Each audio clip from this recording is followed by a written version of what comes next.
बजाओ बजाओ जरा झूम के बजाओ। आज हमने लाउड स्पीकर अरेस्ट के तहत गोरखपुर जिले में दिव्यांग जन सशक्तिकरण अधिकारी हैं डॉक्टर कमलेश वर्मा जी, इनको अपने स्टूडियो में आमंत्रित किया है। बहुत सारे हमारे दर्शकों और श्रोताओं की समय समय पे ये सवाल रहते हैं कि दिव्यांग जनों के बारे में सरकार क्या क्या सुविधाएं दे रही है, क्या क्या नई योजनाएं आ रही हैं, दिव्यांग जन की पेंशन के लिए क्या योजना है, और यदि कोई व्यक्ति दिव्यांग है या दिव्यांगता के दौरान उसको शल्य क्रिया की जरूरत पड़ती है या अन्य भी सारी चीजें, तो उसमें सरकार की ओर से क्या मदद मिलती है, क्या दिव्यांग पेंशन योजना के लिए पात्रता क्या होती है। तो बहुत सारे सवाल आप लोगों के मन में रहते हैं, इसलिए आज हमने डॉक्टर कमलेश वर्मा जी को बुलाया। कमलेश वर्मा जी गोरखपुर में 1.5 साल से कार्यरत हैं। आप मूलतः वाराणसी के निवासी हैं और जनता की समस्याओं को सुनने वाले और निराकरण करने वाले अधिकारियों में आपकी गिनती होती है। तो आज लाउड स्पीकर 90 FM के दर्शकों और श्रोताओं की ओर से अपने स्टूडियो में आपका हार्दिक अभिनंदन। सबसे पहले तो मैं 90 FM लाउड स्पीकर के सभी श्रोताओं को धन्यवाद देना चाहूँगा और आप सभी का मेरी तरफ से नमस्कार जी। मैं कमलेश कुमार वर्मा, जिला दिव्यांग जन सशक्तिकरण अधिकारी गोरखपुर जी। और आज मुझे आपने यहाँ आमंत्रित किया, इसके लिए मैं दिल से शुक्रगुजार हूँ। आपको इसके लिए धन्यवाद देना चाहूँगा, आप सभी टीम को।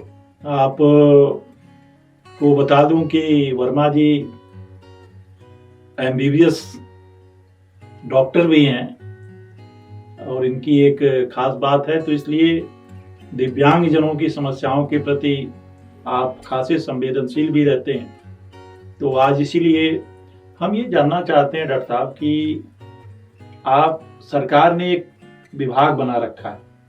जी हाँ, उत्तर प्रदेश सरकार की ओर से। हाँ, दिव्यांग जन सशक्तिकरण विभाग। तो जैसे दिव्यांगता की पात्रता क्या है?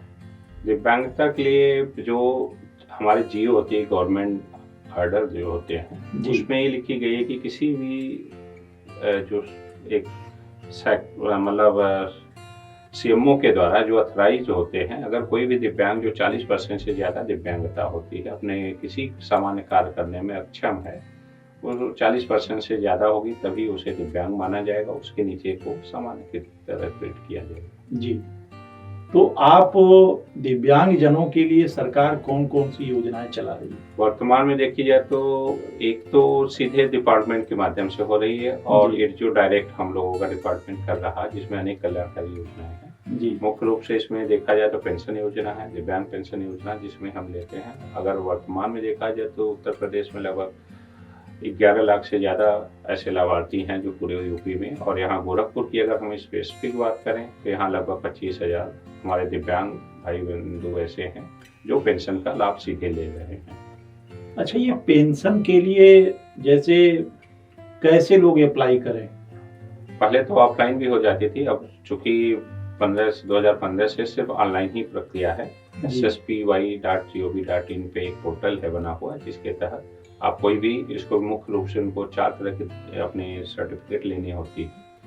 जैसे कि दिव्यांग सर्टिफिकेट जो एक CMO से निर्गत होनी चाहिए, 40% से ज़्यादा, चाहे 40 से लेके 100 कुछ भी रहे, उसमें कोई प्रॉब्लम नहीं है। एक आय प्रमाण पत्र होती है जो गरीबी रेखा का आय प्रमाण पत्र होता है, तहसील से निर्गत होनी चाहिए। उसके लिए शहर में अगर देखा जाए जो इसमें गरीबी रेखा का है 56,460 रुपये है पर ईयर, और अगर ग्रामीण क्षेत्र के हैं तो उन्हें 46,080 रुपये से कम पर ईयर से कम होनी चाहिए आय। और इसके अलावा आधार कार्ड की जरूरत होती है, बैंक पासबुक किसी भी नेशनलाइज्ड बैंक में हो, जिन पे आज अगर विगत 6 महीने से गवर्नमेंट ने NPCI का ही कार्ड वो कर दिया है, यानी आधार लिंक आपका उस बैंक में जरूर होना चाहिए, क्योंकि अब वो बैंक अकाउंट में सीधे न दे के पैसा, अब आधार बेस्ड पेमेंट होने की कार्रवाई की जा रही है जी। इस वर्तमान में।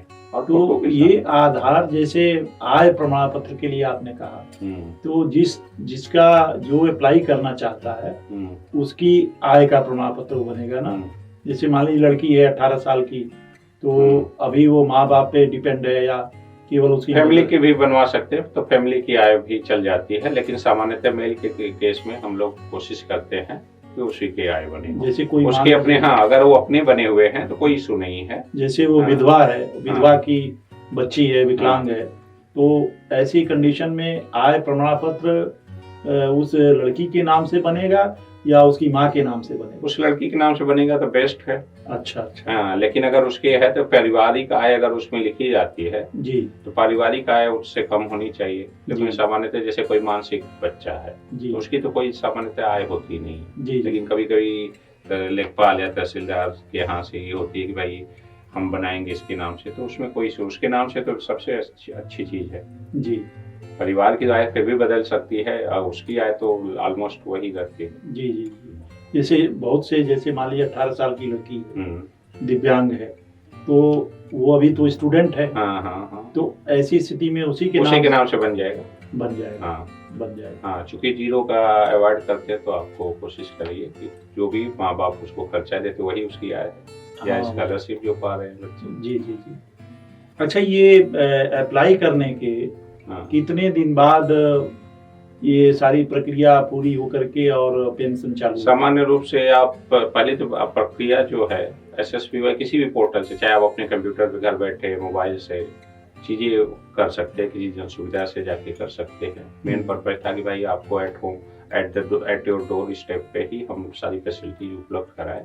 और रही बात इसमें प्रक्रिया की बात है, तो इसमें जैसे आप ऑनलाइन आज किए, सामान्यतः हम लोग यहाँ पे ये होती है कि 1 से 2 महीने के टाइम लगता है। सामान्यतः हम लोग जैसे गोरखपुर में क्या करते हैं कि हम हर 15 दिन पे लगभग फाइल को मूव कराते हैं। जितने भी 15 दिन में अगर 25-50 जो भी आ गए हैं ऑनलाइन, उनको सारा ऑनलाइन परीक्षण करते हैं। यदि जरूरत पड़ती है तो उसको ऑफलाइन भी परीक्षण की जाती है, उसको छोड़ के बाकी से इसको आगे प्रक्रिया में फॉरवर्ड कर दी जाती है। और उसके बाद इनको CM मतलब अपने सारी जो हमारे CDO सर होते हैं और DM सर की संतुति ली जाती है। उसके बाद इसको हम लोग फाइनल कर दी जाती है ऑनलाइन। कुछ चूँकि PFMS के माध्यम से आजकल प्रक्रिया पूर्ण होती है, तो उस पर जब आपकी सत्यापित होकर आ जाती है, हम रीवेरीफाई कर देते हैं। जिस दिन से रीवेरीफाई हो जाती है आपकी, उस दिन से आपकी पेंशन की प्रक्रिया शुरू हो जाती है। पैसा आने में हो सकता है आगे पीछे हो जाए, जैसे कि सपोज करिए कि मान लीजिए अभी पैसा तीसरी के, चूंकि इसमें 3 किस्तों में पैसा 4 किस्तों में भेजी जाती है, सामान्यतः 3 मंथ पे दी जाती है। 3 मंथ? हाँ, सपोज करिए कि आज इस मंथ का मान लीजिए दिसंबर में सबका जा रहा है, अब आपने दिसंबर में किया तो आपका दिसंबर में तो आने से नहीं रहा जी। अब आपका हो सकता है जनवरी में आपका सारी प्रक्रिया पूरी कर ली जाए, 15 जनवरी तक या 20 जनवरी तक जी। पैसा ऐसा नहीं कि अगले महीने आपको या जनवरी फरवरी में आ जाएगा, वो आएगा जब अगली किस्त सबको भेजने लगेंगी सरकार, तब वो आपके अकाउंट में सीधे DBT के माध्यम से जाएगी। एक बात और आपने बताई कि उसका आधार नंबर लिंक होना चाहिए। तो जैसे जो लड़की है या जो अभ्यर्थी है, तो वो उसी का नंबर हो या उसके माँ का भी नंबर? नहीं, इसमें तो सिर्फ उसी का चलेगा। उसी का चलेगा, और किसी का नहीं, गार्जियन का नहीं किसी का नहीं चलेगा। जी जी जी। तो ये प्रक्रिया होती है। आप कितनी धनराशि देते हैं आजकल? इस समय धनराशि जो है सरकार ने 1000 रुपए पर माह कर दी है। अच्छा। यानी कि कुल मिला के 3 माह का एक बार में आएगा, 3000 रुपए आएंगे। लेकिन इसी में जो कुष्ठा है, इसके अलावा एक पेंशन होती है, कुष्ठा पेंशन, यानी जिसे हम लोग पहले लेप्रोसी कहते थे, पोल इसे बोलते हैं। लेप्रोसी में या कुष्ठ रोगी के अगर कोई ग्रसित जिसका ट्रीटमेंट हो गया, उसकी वजह से उसे दिव्यांगता आई तो उसको 3000 पर मंथ मिलती है। मतलब उसको काफी अच्छी खासी, मतलब एक ठीक ठाक धनराशि मिलती है जी।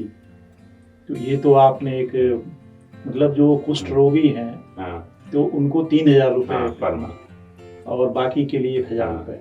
और 40% से ज्यादा विकलांग होने, सब में तो 40% से ज्यादा होना चाहिए दिव्यांग, लेकिन कुष्ठ रोगी में 1% की भी दिव्यांगता होगी तो भी उसको मिल जाएगी। अच्छा, मतलब सिर्फ वो ये दिखाए कि मतलब उसकी सर्टिफिकेट बनी हो कि कुष्ठ रोग की वजह से इसकी 1%, 5%, 10% या 100% की दिव्यांगता आई है, हाथ में, पैर में, कहीं भी। जी तो उसको उस तरीके से उसको उसमें कोई परसेंटेज डिसाइड नहीं है। और कुष्ठ रोगी में मतलब एक धनराशि अधिक है और कोई परसेंटेज नहीं है, तो दोनों जी। चीजें बेटर जी। है। यहाँ पे वर्तमान में देखें तो हमारे 2 कुष्ठ आश्रम है। एक यहाँ चंद्रलोक, गोरखपुर में। हाँ, जी। एक चंद्रलोक प्रेम मुंशी प्रेमचंद के सामने, पार्क के सामने है, जी और एक गोरखनाथ मंदिर के पास पे। जी। तो आप दोनों जगह के लोग मतलब वहाँ हाँ, के- प्राय वो लोग एक साथ में ग्रुप में ही, और उन सबकी धनराशि जा रही, तो कोई ऐसा इशू नहीं है। 1-2 बार हम लोग कभी कभी जाते भी हैं तो पूछ लेते हैं कि किसी का कोई इशू हो, कोई किसी कारण से नहीं आ रहा है। ऐसा नहीं कि हम पेंशन के ही, मतलब वही होता है कि यार आज वहाँ चलना है, 2-4 अधिकारी जाते हैं, तो फिर वहाँ के जो भी, आपके विभाग का नाम तो सशक्त, हाँ, अगर दिव्यांग जन को सशक्त बनाने के लिए इस विभाग का गठन हुआ, तो जैसे अगर जो कोई स्टूडेंट है और दिव्यांग हो गया है, तो 1000 रुपए में तो पढ़ाई उसकी हो नहीं पाएगी। हाँ, इसमें हम आपको बताना चाहेंगे, जी ये तो जो हम पेंशन की, हम तो एक मतलब एक योजना, हमने सिर्फ एक योजना की बात किया जिसमें 18 से उसकी पात्रता जो होती है 18 साल से अधिक होनी चाहिए, जी 40% से ज्यादा दिव्यांगता, यूपी उत्तर प्रदेश का निवासी हो या जी। एटलीस्ट 5 साल से रह रहा हो, जी और आधार और ये सब चीज जो बेसिक सामान्य सी चीजें हैं जी कि आदमी को हम पेंशन देते हैं। इसके जी। अलावा हमारे यहाँ देखा जाए तो विभाग जब 95 में बना समाज कल्याण से, जी एक्चुअल में 3 विभाग, 4 विभाग कहिए या 5 विभाग कहिए बन गए। जी पिछड़ा वर्ग कल्याण अधिकारी एक बनाया गया, पिछड़ा वर्ग विभाग, उसी में एक महिला एवं बाल कल्याण बनाई गई, और उसी समय बनाया गया आपके अल्पसंख्यक कल्याण अधिकारी बनाए गए, और दिव्यांग कल्याण अधिकारी, और समाज कल्याण। तो ये अलग अलग निकाले गए। जी। उस समय के बाद से, अगर हमारे यहाँ जो आपने अभी कहा कि 1000 से क्या होगा एक पढ़ने वाले, तो ऐसा नहीं, ये तो हमने एक पेंशन योजना बताया। इसके अलावा हमारे यहाँ जो महत्वपूर्ण योजनाओं की अगर हम बात करें, हम इनको सहायक उपकरण भी देते हैं, जैसे व्हील चेयर, ट्राईसाइकिल, वैसाखी। इसका कोई एज लिमिट नहीं है, इसमें 0 से मतलब 1 से लेके जो भी है वो कुछ क्राइटेरिया फुलफिल करेगा। दिव्यांग सर्टिफिकेट, आय प्रमाण पत्र और फोटो अपना, वो भी ऑनलाइन प्रक्रिया हो गई है, साइट पे जाके आप सीधे ऑनलाइन कर सकते हैं। और इसके अलावा आप अगर महत्वपूर्ण योजना की बात करें तो शल्य चिकित्सा है, जिसमें हम लोग 10,000 एक सामान्य कुछ pre decide 21 types of surgery है, जिसमें हम लोग पैसा उनको 10,000, ये चूंकि 95 की बने हैं इसलिए थोड़े से वो पैसे अभी उसको बढ़ने की, लेकिन इसी में कॉक्लिया इम्प्लांट आ गई है। जी जो मूक बधिर बच्चे या जिन्हें हम गूंगे बहरे कहते हैं, ऐसे बच्चों में 5 साल से छोटे बच्चे होने चाहिए, उनमें हम लोग कॉक्लिया कराते हैं। जो कान से कॉक्लिया एक पार्ट होती है ईयर की, वो लगभग 5 से 6 लाख रुपए खर्च आते हैं। तो हम कंसर्निंग जो भी हॉस्पिटल में कराते हैं, पीजीआई है यहाँ पे, राजदीप है, और भी बहुत से ऐसे हॉस्पिटल हैं जहाँ पे हम लोग, एम्स हैं यहाँ पे, अगर ये लोग चाहते हैं तो हम लोग इनको वो पैसा गवर्नमेंट से वो फुल मतलब 6 लाख रुपए उनको देते हैं, और वो उस बच्चे का ऑपरेट करते हैं, उसको फिर सुनने बोलने लग जाता है। और जो पढ़ाई की बात है, अगर बेसिकली हमारे विभाग का 3 उद्देश्य है, अगर देखा जाए मोटा मोटा, हम लोग एक एजुकेशनल एम्पावरमेंट, जिसमें हम लोग उनको बेसिकली एम्पावर कर रहे हैं, जिसके माध्यम से हमारे यहाँ स्पेशल स्कूल भी हैं, चाहे जैसे स्पर्श होते जो विजुअली इम्पेयर्ड बच्चे होते हैं, यहाँ पे तो बालक और बालिका के अलग उनके हॉस्टल की भी फैसिलिटीज है। उसी क्रम में हमारे यहाँ संकेत विद्यालय होते हैं जो मूक बधिर, जो पहले यहाँ पे आपके धर्मशाला के पास पे था हिमामीपुर में, अब उस भी नॉर्मल कैंपस में नई बिल्डिंग में बहुत अच्छी चलती है, कभी आप लोग आइए जी तो आप लोगों को काफ़ी अच्छा लगेगा। और अब आपसे संपर्क हुआ तो आगे भी हम आप लोगों को बुलाएंगे किसी प्रोग्राम में।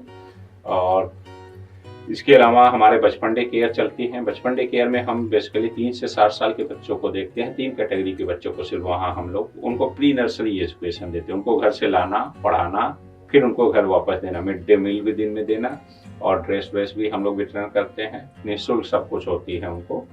और 60 बच्चों की यहाँ कैपेसिटी की हमारे यहाँ नॉर्मल कैंपस जो है उसमें वो चलती है स्कूल, और वहाँ पे मतलब इंटेलेक्चुअल डिसेबिलिटी के जो मानसिक रूप से हैं, और आपके हियरिंग इम्पेयर जो मूक बधिर हैं, और एक आपके चलते हैं विजुअली इम्पेयर दृष्टिबाधित, 3 कैटेगरी के बच्चों को वो करते हैं। इसके अलावा अब इस समय गवर्नमेंट या हमारे विभाग की जो और गवर्नमेंट की जो फोकस है, वो स्पेशल स्कूल न बना के हम एक समेकित विद्यालय की कंसर्न पे हैं, जिसमें 50% हमारे स्पेशल बच्चे रहेंगे और 50% सामान्य बच्चों को, ताकि हमें एजुकेशन की लेवल भी सेम हो, सेंसिटाइज भी कर सके एक दूसरे को, और इसके साथ साथ हम लोग एक दूसरे को, जैसे अगर हम आपसे कभी न मिले या हमारे घर में कोई वृद्ध न हो या दिव्यांग न हो, तो हम उनकी समस्या को एक सामान्य रूप से सोचते हैं कि यार कौन सा समस्या है। माँ बाप जैसे हम लोग सुनते हैं ना कि भाई ऐसा है, उसने अपने बच्चे को छोड़ दिया, माँ बाप ने ये कर दिया, तो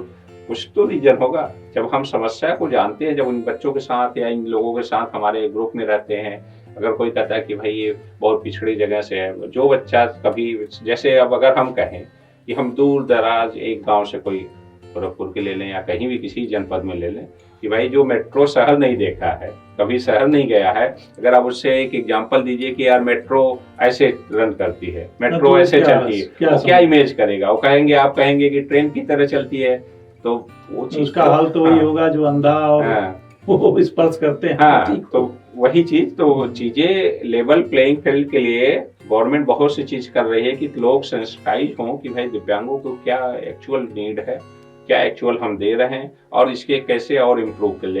इसी बेस पे हम लोग समेकित विद्यालय की स्थापना हो रही है, यहाँ महाराजगंज में हो गई है, संचालित जल्द ही हो जाएगी, और इसी क्रम में लखनऊ में है, और भी है, तो मतलब गोरखपुर में भी कोई समेकित विद्यालय की योजना है? भविष्य में श्योर हो जाएगी। यहाँ हमारे स्पेशल स्कूल हर कैटेगरी के बच्चों के लिए, चाहे वो विजुअली इम्पेयर के लिए। जो महाराजगंज का समेकित विद्यालय है, हाँ, उसमें किस क्लास तक पढ़ाई? वो क्लास 6 से हमारी शुरू होगी और क्लास 12 तक। उसमें बॉयज, गर्ल्स और स्पेशल के साथ सामान्य बच्चे भी रहेंगे। उसमें मतलब 512 बच्चे उसमें रहेंगे, जिसमें 50% हमारे स्पेशल बच्चे रहेंगे, 50% हमारे, वो 50 जो स्पेशल बच्चे रहेंगे उसमें हमारे 50 गर्ल्स 50 बॉयज, दोनों के लिए हॉस्टल फैसिलिटीज भी दी है। हॉस्टल की सुविधा, आवासीय सुविधा हाँ, मिलेगी। यहाँ भी हम लोग आवासीय सुविधाएं दे रहे हैं।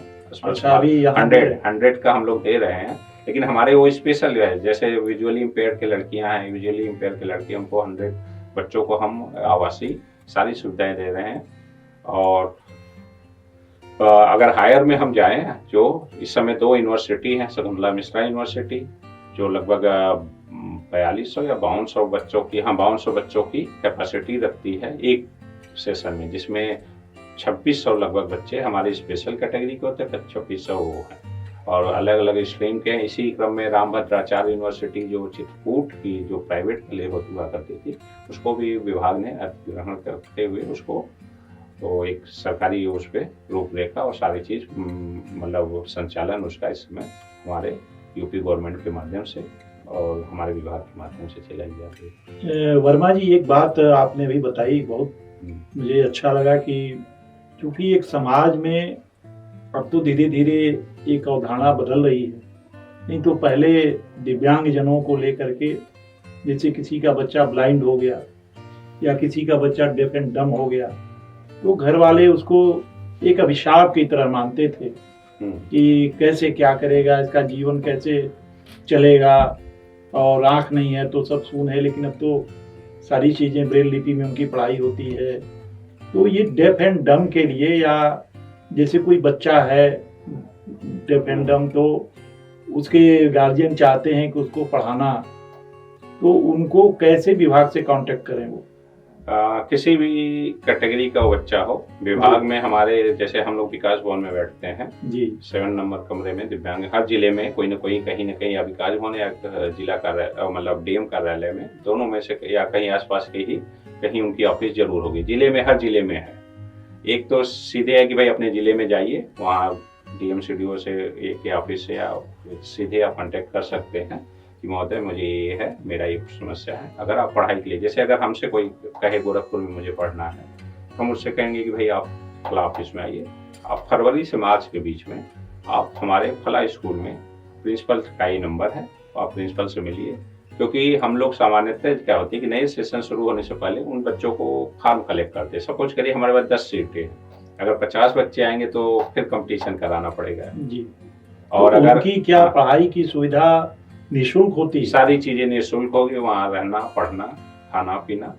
एक्चुअल में गवर्नमेंट उनको 2000 रुपए पर मंथ देती है जी, जिससे वो अपना, मतलब डेली यूजेज के अपने सामान पैसे भी खर्च कर सके। जैसे तो ये महाराजगंज के जिस हाँ, विद्यालय की आपने बात की समिति, तो वहाँ के जो गोरखपुर का बच्चा कोई एडमिशन लेना चाहे पूरे यूपी से कहीं से कोई भी जा तो सकता है। उसमें कहीं हाँ, कोई कहीं दिक्कत कोई नहीं? दिक्कत नहीं है। यदि कोई दिक्कत होती है तो हम लोग भाई उसमें पत्राचार करते हैं अपने जनपद से, जी भाई हमारे यहाँ से गया है इस वजह से, और इस बच्चे को स्पेशल कंसीडर किया जाए। जी और सामान्यतः कहीं समस्या आती नहीं है। जी समस्या तब आती है जब संख्या ज्यादा होती है और वो है तो भाई उनको फिर और भी ऑप्शन, जैसे आजमगढ़ में है, अगर आप महाराजगंज नहीं जा सकते तो आजमगढ़ में चले जाइए। अच्छा, आजमगढ़ में आजमगढ़ में भी समेकित विद्यालय? हाँ, लखनऊ में है। लखनऊ जी। में मैं था तब वहाँ संचालित हम लोगों ने कर दिया था। जी प्रयागराज में संचालित है तो वहाँ संचालित है।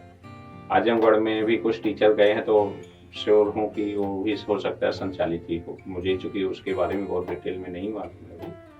और महाराजगंज भी संचालन की स्थिति में। इसके अलावा हमारे स्पेशल स्कूल भी खुले हैं, जैसे कुशीनगर में है बालिका मूक बधिर, आपने कहा ना, बालिकाओं के लिए वो स्पेशल स्कूल है, सिर्फ बालिकाएं ही पढ़ेंगी 12th तक। वो स्कूल है जिसमें हम लोग उनको हॉस्टल फैसिलिटीज भी देंगे जी 100 बच्चों की।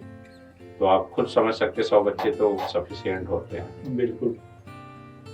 तो एक तो ये कोई क्या ऐसा कोई हेल्पलाइन नंबर भी है? हाँ, हेल्पलाइन नंबर एक है जी हमारे दिव्यांग जन सशक्तिकरण विभाग की तरफ से, जिसका नंबर है 1800 180 1995, यानी 1800 180 1995।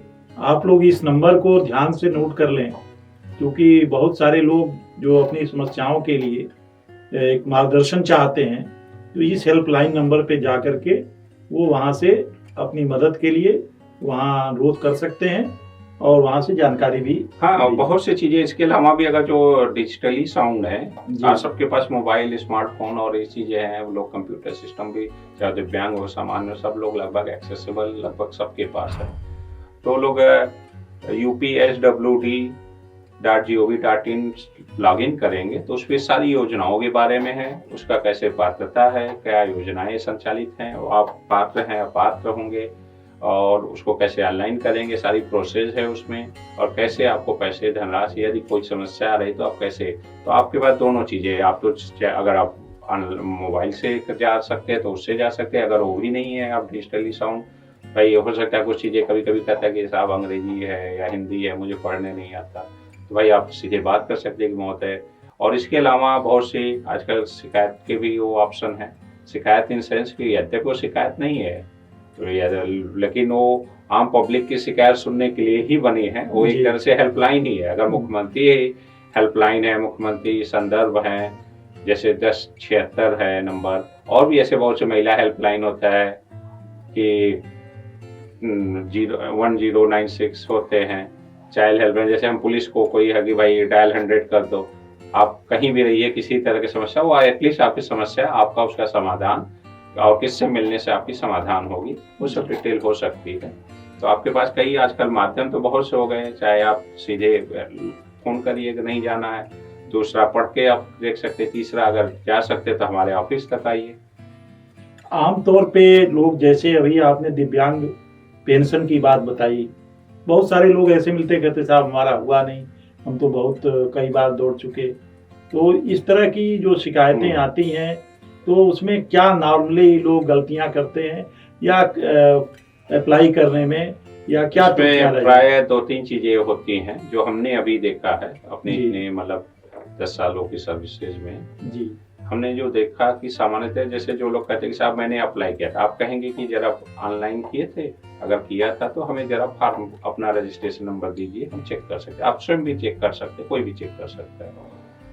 तो सामान्यतः वो पहले फिर आपको टाल मटोल करेगा, नहीं मैंने सचिव को दिया था, प्रधान को दिया था, या वो एक भैया आते हैं उनको दिया था, तो आप समझिए कि वो ऑनलाइन नहीं कराया है। कभी कभी क्या होता है कि कुछ लोग कह देते हैं कि जैसे आपसे हम कहें कि भैया आपकी जान पहचान है उनसे, या आप जिले में जाते हैं मेरा ये ऑनलाइन होना है, कैसे होगा, तो कहेंगे ठीक है हम करा देंगे। लेकिन आप फिर इसके बाद आप सोचते हैं कि उन्होंने हाँ कर दिया, इसका मतलब हो गया। कभी पहली चीज की क्या आपने ऑनलाइन किया या नहीं किया। आप 4 डॉक्यूमेंट, आप सभी जो भी दिव्यांग है, जनपद के हैं या प्रदेश के हैं या कहीं के भी हैं, इन लोगों को 3-4 डॉक्यूमेंट हमेशा बना के रखना चाहिए। जैसे सबसे पहले तो अपने दिव्यांग सर्टिफिकेट जो सीएमओ ऑफिस से बनती है सोमवार और बृहस्पतिवार को, अपना ऑनलाइन कराइए, जाइए वहाँ जांच कराइए, आपकी सर्टिफिकेट इशू हो जाएंगे। एक दूसरा होता है आधार कार्ड, एक होता है बैंक पासबुक, आय प्रमाण पत्र, फोटो। इतने डॉक्यूमेंट आपको कोई भी लाभ लेना है दिव्यांग संबंधी, आपको एडमिशन लेना है तो भी यही कागज फोटो मांगे। कितने लगेंगे? सामान्यतः फोटो तो लगते नहीं है, फोटो तो आपके ऑनलाइन जब आप फीड करेंगे तो फोटो स्कैन तो करके आधार तो पे लगेगा ही। जी। हाँ, लेकिन आधार की फोटो अगर स्कैन कर ले तो ठीक है, नहीं है तो भाई सामान्यतः लोग अपनी फोटो लगाते हैं। आपको अब देखिए, अब इससे इन 4-5 डॉक्यूमेंट से उसको क्या लाभ हो सकते हैं। पेंशन भरना है तो भी यही डॉक्यूमेंट चाहिए, उपकरण कोई चाहिए, किसी को ट्राईसाइकिल चाहिए, किसी को बैसाखी चाहिए, किसी को हेयरिंग एड चाहिए, किसी को स्मार्ट पेन चाहिए, तो भी यही कागज लगेंगे। हम आपको आइडेंटिफाई करना है, बस में भी चलना है निःशुल्क, ट्रेन में चलना है तो भी आपके दिव्यांग सर्टिफिकेट, आधार और फोटो जरूर वो मैच कराएगा, भाई आप ही हो कि कोई और हो। अगर आपको किसी स्कूल में एडमिशन लेना है या आपको रिजर्वेशन लेना है, जो इस समय 4% है एजुकेशन में, एम्प्लॉयमेंट में, और कल्याणकारी योजनाओं में 5% है। जैसे अगर हमें आवास है, राशन कार्ड लेना है, अन्य जो डायरेक्ट हमारे विभाग नहीं देखती, लेकिन वो भी हम लोग आपको एंटरटेन करते हैं कि भैया यदि किसी को आवास नहीं मिल रहा है, वो पात्र है, क्यों नहीं मिल रहा, उस कंसर्निंग डिपार्टमेंट को हम लोग बात करते हैं, उनसे पत्राचार करते हैं कि भाई अगर वो पात्र है तो कोई तो रीजन होगा ना कि क्यों नहीं मिल रहा, तो उसको कोशिश की जाती कि हो सके।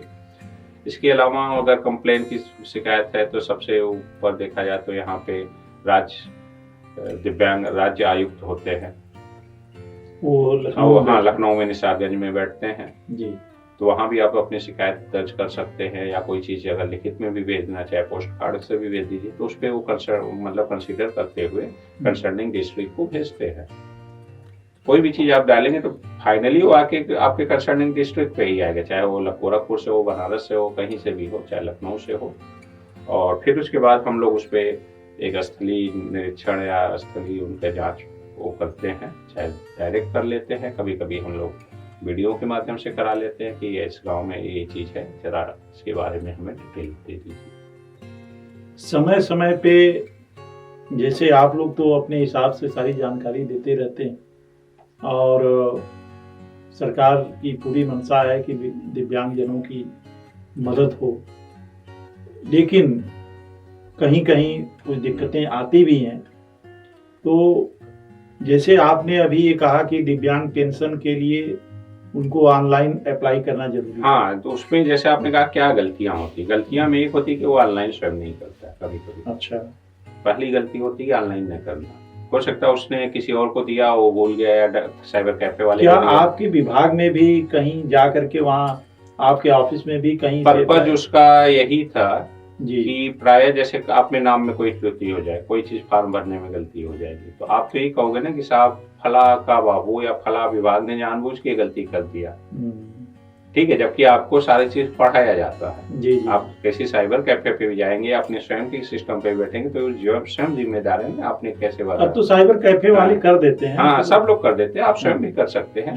पहली गलती वहाँ है। दूसरी क्या होती है, कुछ लोगों को ये समझ में आता है कि हम शायद एक बार में नहीं आया, 2 बार भर दे, 4 बार, और सोचते लॉटरी है कि हम अगर जितनी ज्यादा बार भरेंगे उतनी चांसेस मेरे बढ़ जाएंगे, ये नहीं होगा तो ये हो जाएगा, ये नहीं होगा तो ये वाला हो जाएगा।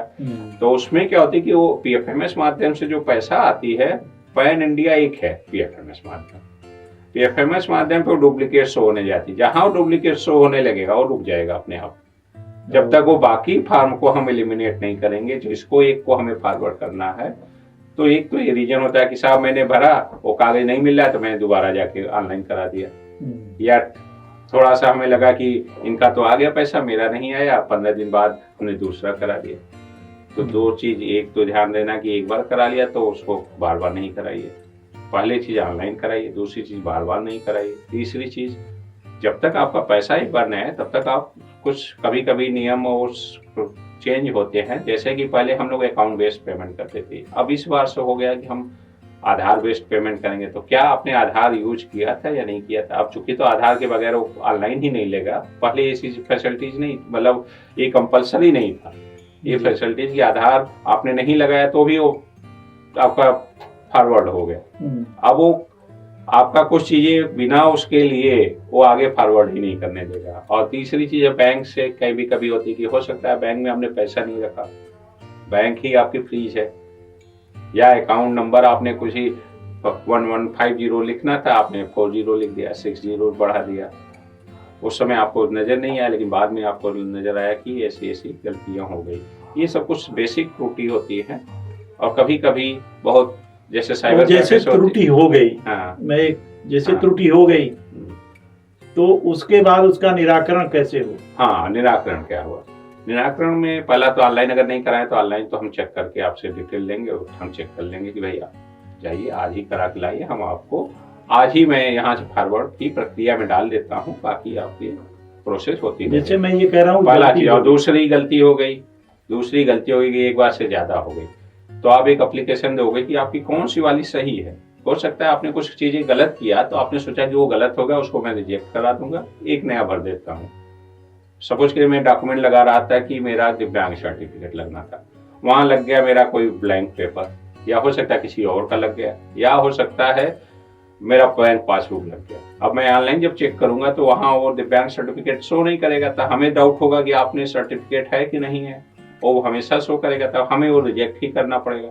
इस केस में आपने दोबारा डाल दिया तो आप आके बताओगे कि महोदय मैंने 2 फॉर्म भरा है, मेरा ये वाला सही है, या मैं चेक कर आया, आप जिले में आएंगे, ऑफिस में आएंगे, तो हम आपको ऑफिस में चेक करके आपको बताएंगे कि आपके ये 2 फॉर्म है, 3 फॉर्म है या 4 फॉर्म है, इसमें से ये फॉर्म बिल्कुल करेक्ट है, या हो सकता है 2 फॉर्म करेक्ट है, तो आप कौन से फॉर्म को चाहेंगे कि हम इसको फॉरवर्ड करें।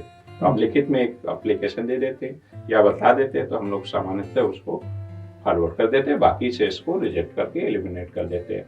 अब अगर आपने डॉक्यूमेंट कोई स्पेस जो कंपलसरी डॉक्यूमेंट है वो नहीं लगाया, तो उस केस में तो रिजेक्ट होना ही है, उसका फिर से भी मतलब अप्लाई करना पड़ेगा। तो ये आपने खास तौर से एक तो दिव्यांग पेंशन योजना के बारे में बताया, और दूसरा आपने जो ट्राईसाइकिल है या डेफ एंड डम्ब के लिए जो हियरिंग एड है, कान की मशीन है, जिसे इसके लिए सरकार जो है ये 2 चीज पढ़ने के लिए भी है। इसके अलावा एक बहुत अच्छी योजना हमारे यहाँ जो लोगों को जानकारी नहीं है जी, हम लोग रोजगार के लिए भी देते हैं 10,000 का लोन।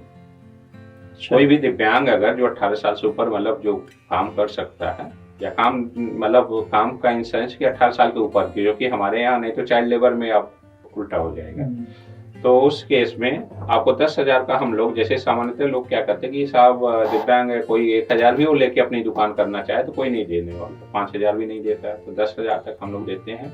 अगर वो उसके बाद अपनी जमीन भी होती है तो 20,000 बनवाने का भी मिलता है। उसके लिए क्या फॉर्मेलिटीज होती है?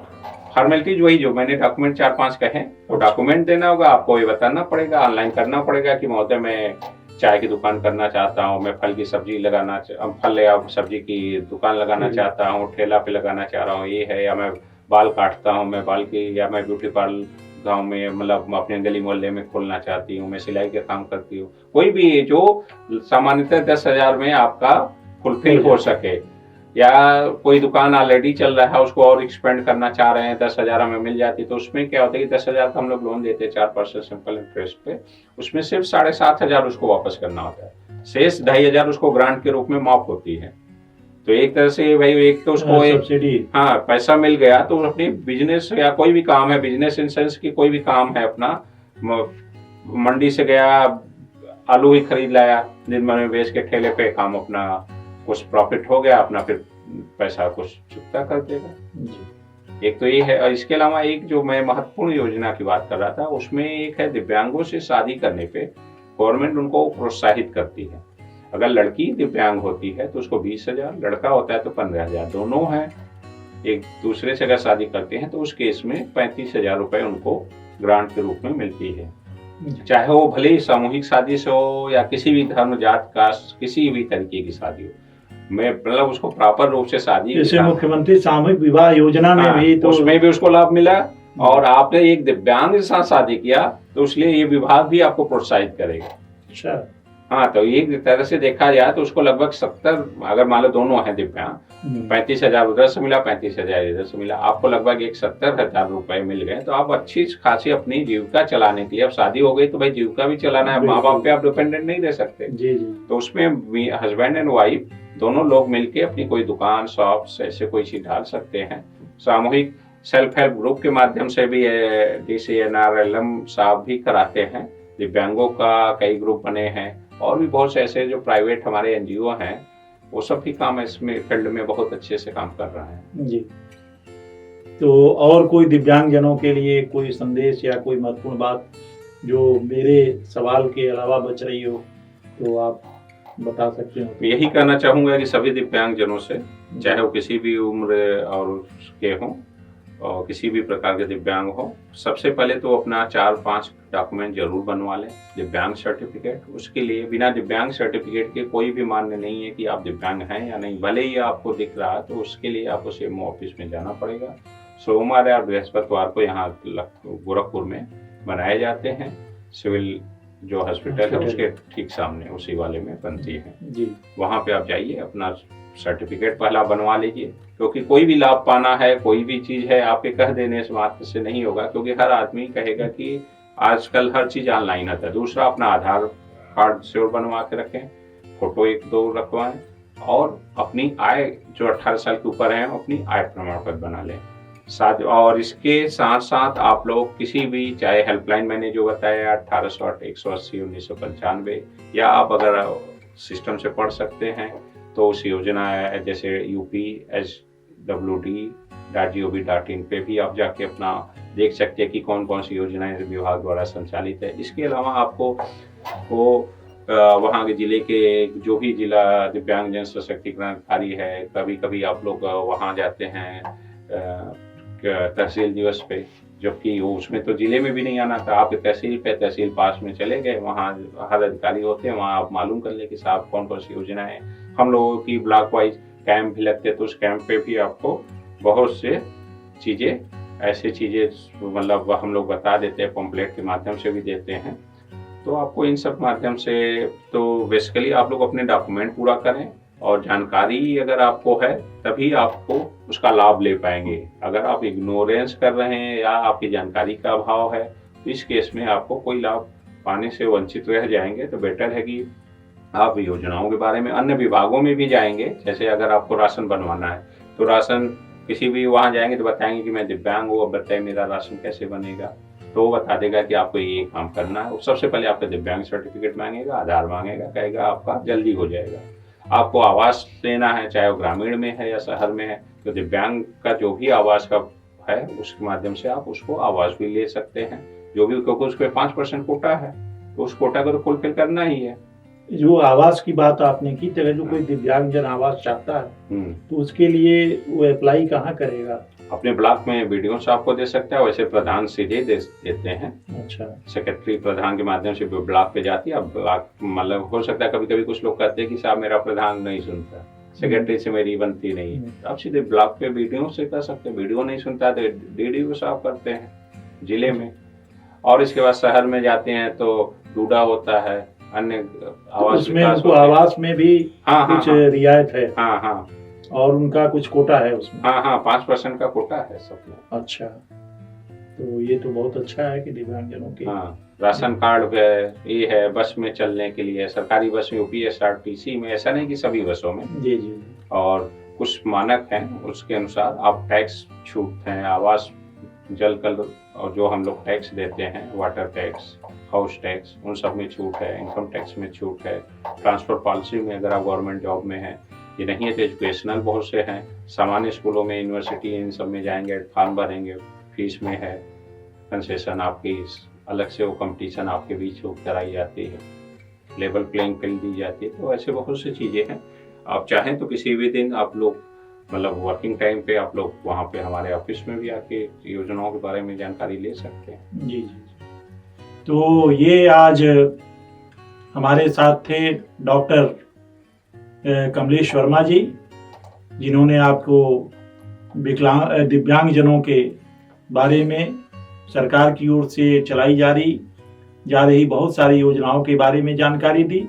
मुझे लगता है कि ये जितनी आपने महत्वपूर्ण जानकारी दी है, यदि आप दिव्यांग हैं और आप पेंशन के लिए या और एक अन्य किसी मदद के लिए अप्लाई करना चाहते हैं, तो ये सारी जानकारी आपके लिए बहुत लाभप्रद होगी।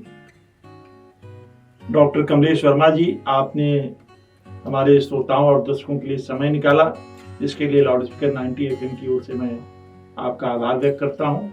बहुत बहुत धन्यवाद। धन्यवाद तो मुझे देना चाहिए आपके लाउड स्पीकर कि आपकी और आपकी सारे टीम की, जिन्होंने जी। मुझे ये मौका दिया कि चूंकि हम लोग खुद ही चाहते हैं, हम लोग कोई भी योजना के बार बार हम लोग प्रेस विज्ञप्ति भी निःशुल्क निकालते हैं जी कि जी भाई, लेकिन वो एक्सेसिबल पेपर और ये है, और कभी कभी पंपलेट के माध्यम से, कभी अन्य माध्यम से हम लोग सिलेक्ट करते रहते हैं। जी लेकिन एक एफएम माध्यम से भी अगर हम उनके तक रीच हो सकती है, क्योंकि एफएम बहुत से लोग सुनते हैं, जी तो हमारे योजनाओं की एक तरफ जहाँ सरकारी, हम जिस पर्पज के लिए, जिसके लिए हम लोग सैलरी पा रहे हैं, वो एटलीस्ट हमारी फुलफिल होंगे उससे। नहीं, बहुत ठीक है। जी जी धन्यवाद। ठीक है।